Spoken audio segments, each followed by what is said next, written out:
Halo, selamat datang kembali pada tutorial ini mengenai Object Oriented Game Programming bersama saya Julian Wesley. Oke, pada pertemuan keempat ini kita akan mempelajari tentang encapsulation, di mana encapsulation merupakan salah satu konsep dari OOP. Biasanya, encapsulation digunakan untuk menyembunyikan data atau data hiding. Nah, contoh real pada sebuah game, ketika kita ingin membuat sebuah game, tentunya kita akan membuat banyak variabel. Contoh, misalnya saya ingin membuat game, misalnya hack and slash, yang gampang. Berarti, saya akan mempunyai satu player. Player itu memiliki beberapa data-data, atribut. Nah, atribut tersebut harus saya sembunyikan. Menggunakan apa? Menggunakan salah satu konsep OOP ini, yaitu encapsulation. Seperti itu. Nah, apa yang akan kita pelajari pada hari ini? Salah satunya adalah classes dan object. Materi pertama ini. Kemudian kita masuk ke access modifier. Lalu, setelah kita sudah membuat kelasnya, lalu kita akan membuat atributnya beserta metode-metodenya di dalam sebuah kelas. Seperti itu. Jadi kita langsung aja coba masuk ke dalam Eclipse-nya. Nah, seperti biasa kita langsung new Java project. Nama projectnya saya kasih pertemuan 4. Finish. Oke. Lalu di sini saya kasih new class. Nah, kalau biasanya kita kasih new class main, kita sekarang bisa aja langsung bikin kelasnya atau kita bikin mainnya dulu. Jadi sama aja sih sebenarnya. Kita bisa bikin main dulu deh. Nah, kalau main kita kasih public static void mainnya dicentang. Oke. Nah, sama seperti kemarin-kemarin ini dihapus. Ini juga dihapus. Nah, lalu di sini masih kosong nih. Kita belum buat apa-apa. Oke. Nah, kita kosongkan dahulu, lalu kita bikin lagi new. Kita kasih satu kelas lagi. Nah, di sini anggaplah kita bikin sebuah player. Ini. Oke. Untuk player ini kita buat dalam sebuah kelas dengan konsep OOP. Untuk apa tujuannya? Jika pada suatu hari nanti kalian ingin membuat sebuah game yang dimana playernya bisa diganti-ganti. Nah, berarti kita tinggal ganti aja. Tidak usah ganti codingannya, kita tinggal ganti aja apa yang kita mau. Contoh, kita mau ganti gambarnya. Berarti playernya itu kita tinggal ganti saja image yang kita inginkan. Seperti itu. Nah, anggaplah ya di sini karena kita buat sebuah kelas namanya adalah player. Di sini kita harus buat sebuah konstruktornya. Nah, ntar saya akan jelaskan. Tinggal di finish. Oke, sama seperti yang tadi. Bedanya, kalau yang tadi ada main-nya. Ada public static void main. Kalau di sini, kita hanya generate konstruktor. Inilah konstruktor. Konstruktor, ciri-cirinya adalah pasti sama dengan nama kelas. Tapi dia diberikan kurung.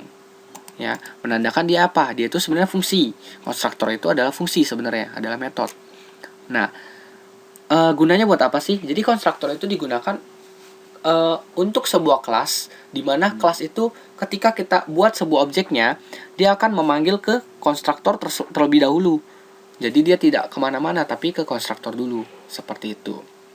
Nah, di dalam konstruktor, ini biasanya digunakan untuk inisialisasi. Inisialisasi apa? Inisialisasi atribut-atribut yang telah kita buat. Nah, misalnya contoh kita buat atributnya. Kita buat saja atributnya di sini. Misalnya kita bikin in HP misalnya. Oh iya, sebelumnya kita kasih string name in HP, lalu misalnya kasih in lagi mp. Ya, gampangnya begini. Lalu misalnya dikasih lagi in attack. Lalu in defend. Nah, yang simpel-simpel aja. Begitu. Lalu di dalam konstruktor kita tinggal kasih sebenarnya tinggal begini, name sama dengan, nah ini tinggal dikasih, misalnya saya kasih aja defaultnya adalah hero. Jadi gampang gitu. Jadi namanya itu secara otomatis saya kasih namanya adalah hero. Lalu HP-nya berapa? Misalnya saya kasih aja HP 150, MP-nya misalnya 50, attack-nya anggaplah misalnya 25, defense-nya 10 gitu.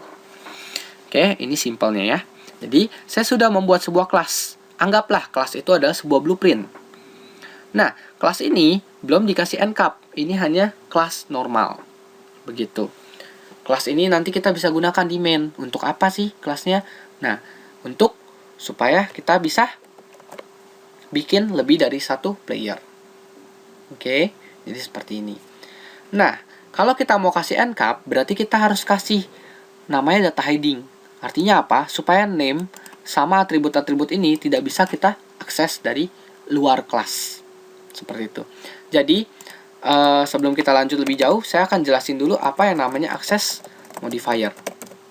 Ini ya, access modifier. Di dalam Java, terdapat 4 macam access modifier. Yang pertama adalah no modifier, atau bisa disebut dengan kata package. Package. Nah, kalau di Java. Artinya apa? Dia bisa diakses, atributnya bisa diakses selama dia satu package. Seperti itu. Lalu yang kedua, ada yang namanya private. Artinya apa? Private itu hanya bisa diakses ketika dia ada di dalam sebuah kelas yang sama. Jadi, contohnya, saya punya player, lalu saya bikin sini private string name. Berarti name ini hanya bisa dipanggil di kelas player ini aja. Nah, ini berarti artinya hanya bisa dipanggil di kelas itu sendiri. Gitu ya. Nah, gunanya apa sih private? Private ya itu tadi yang saya bilang pertama kali, untuk data hiding. Buat apa sebenarnya? Kalau misalnya kita bikin sebuah game. Nah, kalau misalnya nama variabelnya langsung name, ya tanpa kita hiding, berarti ketika ada orang iseng, misalnya orang awam mau ganti, name-nya mau diganti nih dari hero, tiba-tiba lagi main game, udah di tengah-tengah kita mau ganti name-nya. Harusnya kan nggak boleh, tapi dia bisa mengganti. Nah, itu bisa memperburuk game kalian. Jadi seperti itu. Makanya kita bisa kasih nih di encap, dikasih dibungkus dengan kapsul. Di dalam kapsul maksudnya. Jadi encapsulation itu sebenarnya kita bisa arti aja, to be frank, berarti encapsulation kita membungkus ke dalam kapsul kan. Berarti kita bungkus variabelnya, atribut-atributnya kita bungkus ke dalam kapsul. Oke, kita lanjut dulu. Yang ketiga ada yang namanya protected. Nah, protected itu bisa diakses di kelas itu sendiri serta di kelas anaknya. Nah, kelas anaknya ini apa? Kelas anaknya ini ntar ada yang namanya superclass dan ada yang namanya subclass. Oke, jadi kalau di konsep OP itu ada lagi satu konsep yang namanya inheritance. Nah, itu mungkin akan dijelaskan di video berikutnya. Oke, kita lanjut dulu. Oke, access modifier yang terakhir adalah public. Nah, public bisa diakses di mana saja. Oke, di mana saja. Jadi seperti itu. Nah, untuk yang encapsulation kita pakai yang private. Jadi di sini kita tinggal kasih aja semuanya private. Private string name, private in HP, private in MP, lalu private in attack. Yang terakhir private in dev. Nah, kalau kalian lihat di sini ada apa ya bilangnya ya? Kalau kita bikin sebuah variabel dan variabel itu kita tidak gunakan, dia bakal bikin begini nih munculnya. Nah, ini ya kita sudah kasih private, artinya kita hanya bisa akses di sini. Bagaimana caranya kalau saya mau ngurangin HP-nya ketika dia kena attack? Berarti kita harus bikin satu fungsi yang public. Begitu. Nah, kalau yang kalian lihat di sini ada public player, berarti player ini bisa dipanggil di mana saja. Begitu. Berarti saya bisa bikin objeknya di mana saja. Begitu ya. Nah, untuk bisa mengakses ini, berarti kita harus bikin yang namanya, kalau di encap ada yang namanya setter getter. Ya, jadi di kelas itu ada namanya setter getter. Buat apa sih? Jadi kalau private kan dia cuma bisa diakses di kelas ini. Jadi kita bikin yang namanya set, itu buat ganti. Buat mengganti atau menambah dari variabelnya. Misalnya, saya mau ganti name-nya, berarti saya kasih set name, seperti itu. Lalu getter, berarti saya untuk ngambil. Tadi name-nya misalnya hero, berarti saya get. Nah, seperti itu contohnya. Cara buatnya gimana sih? Cara buatnya gampang. Bisa diketik, bikin fungsinya sendiri, bikin metodenya, atau yang gampang itu di Eclipse sudah diberikan cara mudahnya. Caranya gimana? Tinggal klik kanan. Oke, klik kanan. Ini panjang sekali ya. Cari yang source. Oke, klik kanan, cari source. Kemudian cari yang ada kata-katanya generate, setter, getters, and setters. Nah, di sini ya, di bawahnya override implement. Klik. Oke, nanti akan muncul seperti ini. Ini tinggal dipilih aja variabel apa, atribut apa yang kalian inginkan untuk di generate setter getternya. Nah, kalau dalam kasus ini karena semuanya private, saya select all aja. Oke, kalau ada satu yang public tidak perlu lagi di setter getter. Kenapa? Karena public tidak usah di setter getter, sudah bisa diakses di mana-mana. Gitu maksudnya. Nah, kalau saya ini select, lalu dia secara otomatis langsung generate setter sama getternya nih. Sort by ini. Lalu kita mau taruh di mana? After player. Ya, silakan terserah mau taruh di mana. Lalu kalau sudah tinggal di oke. Ini akses modifiernya ya. Jadi ada public, protected, default sama private. Tinggal di oke. Nah, kalau sudah dibuat di oke ya, dia akan muncul seperti ini nih. Nah, kalau saya biasa saya rapikan. Cuman ini hanya style saja, tidak harus sama. Oke, berarti kalau kalian lihat ya, di sini saya punya pertama adalah get name. Di bawahnya ada set name, berarti getter, setter. Getternya karena dia bentuknya string, fungsinya harus fungsi string metodenya. Lalu dia return nama yang sesungguhnya. Oke ya. Lalu untuk set name berarti sama, berarti saya terima parameter string, tinggal diganti name-nya. Nah, di sini ada yang namanya this. Sebenarnya apa sih this? Jadi this itu begini. Kalau saya punya dua variabel dengan nama yang sama, tapi berbeda fungsi. Contohnya ini ya. Jadi yang satu adalah variabel di dalam kelas, atau bisa disebut dengan nama global variable. Jadi saya punya nama private string name. Name ini yang di atas ini warnanya biru, itu global variable. Nah, kalau dia kasih this, artinya apa? This itu dia akan memanggil atribut yang ada di dalam kelas, bukan yang ada di dalam fungsi, seperti itu.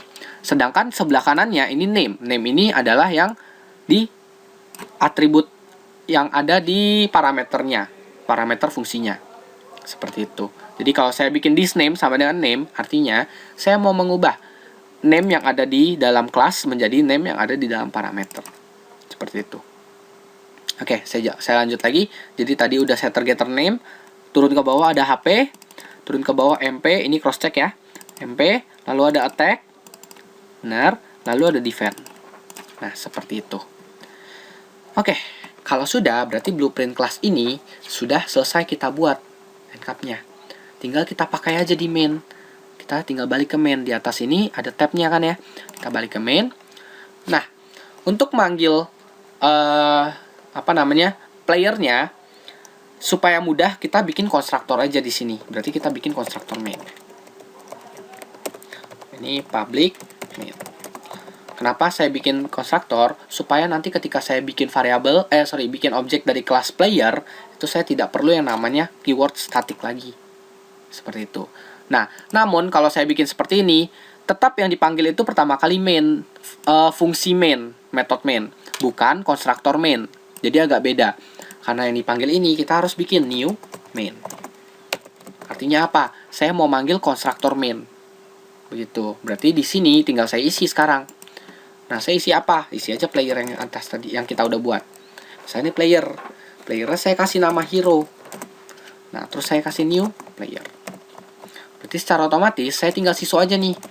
Siso, hero, saya mau print namanya sebenarnya. Berarti harusnya kan hero.name. Ya kan?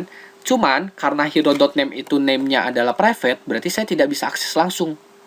Saya mesti akses pakai get name. Begitu. Nah, kalau saya jalankan F11, ya saya keluarkan ini adalah nama dari playernya yang saya buat. Jadi hero. Sesuai dengan yang ini ya. Ini tadi saya bikin namanya hero. Begitu. Oke. Lalu kalau saya mau ganti misalnya nama hero-nya, waktu baru awal main itu kan saya bisa ganti nama dong. Berarti sebelum saya print, saya ganti dulu hero.setName. Oke. Nah, ini tinggal saya ganti sama string apa yang saya mau. Misalnya, tadinya hero, saya mau ganti Julian misalnya. Oke, berarti ketika saya jalankan F11, nama hero-nya keganti, bukan hero lagi tapi jadi Julian. Begitu ya. Begitu juga dengan HP, MP, attack, dan defense. Sama. Oke. Sekian materi kali ini. Terima kasih atas perhatiannya dan waktunya untuk menonton film ini. Oke, sampai jumpa materi berikutnya.